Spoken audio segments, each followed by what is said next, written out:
Welcome to Pindar Poetry. We hope you learned something new.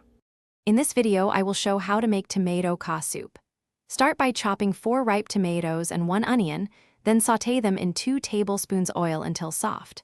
Add 2 cups vegetable stock, salt, and a pinch of sugar. Simmer for 15 minutes. Blend until smooth, then return to heat and stir in 1/2 cup cream or milk for richness. Finish with black pepper and fresh cilantro to serve. Boost flavor by toasting 1 teaspoon cumin seeds and adding ginger or garlic when sautéing the onions, then stir in 1 teaspoon tomato paste for depth. Adjust heat with 1/4 teaspoon chili powder or fresh chilies if you like spice. For a smoky note, roast tomatoes first or add a dash of smoked paprika. Serve hot with crusty bread, croutons, or a dollop of yogurt for balance and texture today. Make it vegan by using plant-based cream or coconut milk, and swap broth for water plus extra seasoning if needed.